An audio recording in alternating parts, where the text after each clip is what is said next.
Assalamualaikum warahmatullahi wabarakatuh, rekan-rekan YouTuber pemula, YouTuber baru, salam berjumpa kembali dengan channel Fatwa Belajar, channel tempat sharing tentang tips, trik YouTube.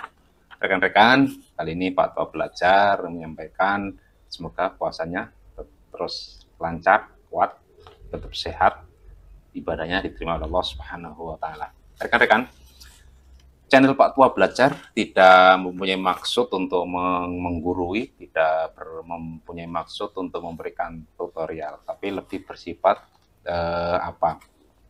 Lebih bersifat sharing, karena channel Pak Tua Belajar sendiri juga berkaitan dengan bagaimana Pak Tua Belajar eh, belajar tentang berbagai macam tips dan trik YouTube. Nah, hasil belajarnya kemudian di-sharing kepada rekan-rekan. Jadi jika cocok silakan ambil, jika tidak cocok boleh diabaikan. Karena prinsipnya just sharing, sekedar mencoba memberikan manfaat melalui video-video hasil belajar tentang YouTube. Rekan-rekan, kali ini kita akan sharing, sama-sama belajar tentang bagaimana channel YouTube kita setelah berhasil dimonetisasi. Jadi ketika channel kita sudah berhasil dimonetisasi, apa yang harus kita lakukan? Rekan-rekan, ada beberapa poin yang bisa kita lakukan ketika channel YouTube kita sudah dimonetisasi. Tentu bersyukur karena untuk bisa sampai pada tahap dimonetisasi butuh usaha dan effort yang luar biasa. Jadi bagaimana jerih payahnya mengejar jam tayang, 4.000 jam tayang, 1.000 subscriber untuk yang video durasi panjang, bagaimana mengejar 10 juta penayangan dalam jangka waktu 3 bulan untuk video short, tentu butuh usaha effort yang luar biasa. Nah, selamat bagi rekan-rekan yang sudah berhasil dimonetisasi.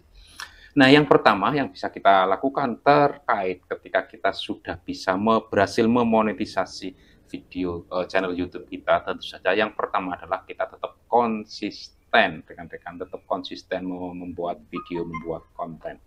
Jadi jangan mengabaikan konsistensi. Jadi dalam hal apapun semuanya butuh konsistensi. Ketekunan, kesungguhan, kerajinan apapun dalam bentuk usaha apapun sangat-sangat dibutuhkan. Konsistensi dibutuhkan. Oh, anak sekolah mau belajar juga butuh konsistensi. Orang beribadah butuh konsistensi, yang dalam bahasa agama disebut dengan istiqomah gitu. Jadi semuanya butuh konsistensi. Nah, dalam nge-YouTube juga begitu, rekan-rekan, butuh konsistensi. Jadi terus buat konten-konten bermanfaat, konten-konten bermutu, konten-konten yang memang dibutuhkan oleh para penonton YouTube kita. Kemudian yang kedua, rekan-rekan, jangan lelah untuk mempromosikan video kita. Ketika kita bicara promosi, jangan membayangkan promosi yang menggunakan Google Ads, promosi di Facebook, promosi yang menggunakan profesional, jasa profesional, itu bukan.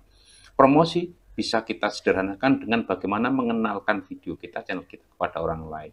Dan ini bisa kita lakukan dengan cara kita mengunjungi channel rekan-rekan kita yang lain, dengan cara kita menonton video-video rekan kita yang lain, kemudian meninggalkan jejak, memberikan komentar. Tentu saja itu sudah bagian dari promosi yang bisa kita lakukan.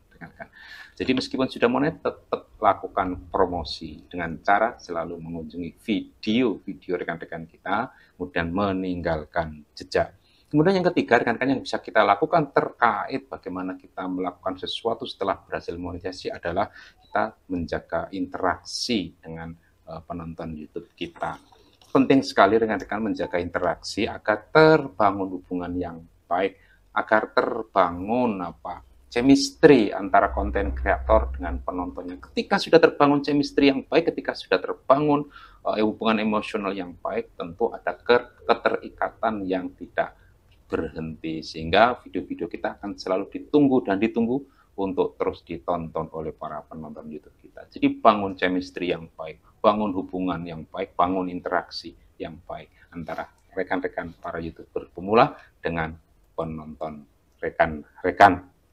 Kemudian yang keempat, rekan-rekan, mengembangkan konten yang lebih baik. Tentu dong, kita harus membuat konten dari waktu ke waktu lebih baik. Apapun tema video kita, apapun isi video kita, bagaimanapun caranya, kita harus berusaha selalu meningkatkan segala sesuatu, tak terkecuali pada saat kita membuat konten YouTube.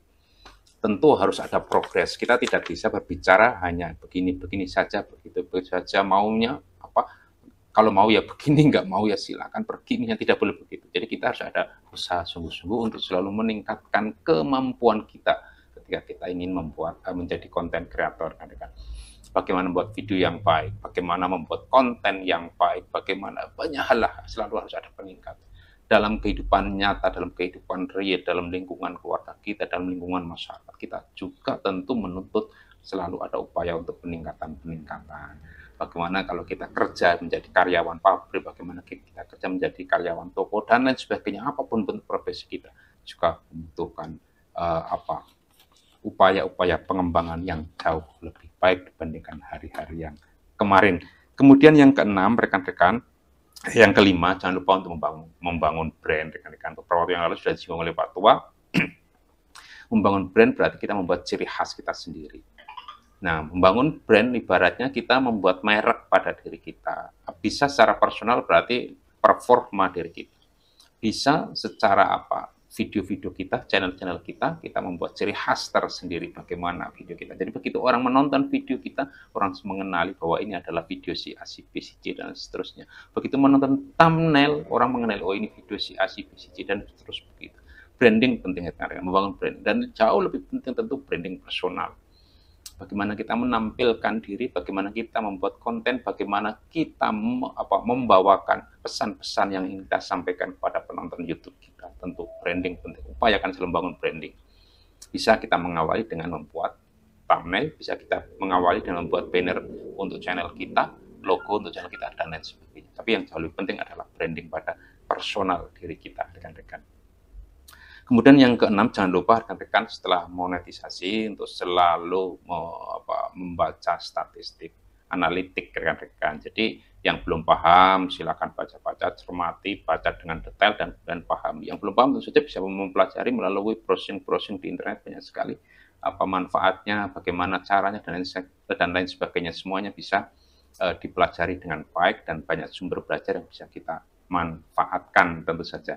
Rekan-rekan, semoga channelnya terus tumbuh dan berkembang. Jadi itu beberapa poin yang bisa Pak Tua belajar sampaikan kepada rekan-rekan, hasil sharing kita, hasil belajar Pak Tua belajar, kemudian kita Pak Tua belajar sharing kepada rekan-rekan sesama YouTuber pemula, khususnya rekan-rekan yang sudah monetisasi. Jadi saya asumsikan rekan-rekan sudah bisa setting-setting, bagaimana setelah monet, bagaimana mengaktifkan iklan dan lain sebagainya bisa. Jadi kita melakukan apa yang perlu kita lakukan saja. Saya kira itu.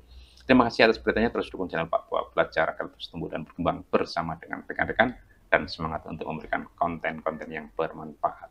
Wassalamualaikum warahmatullahi wabarakatuh.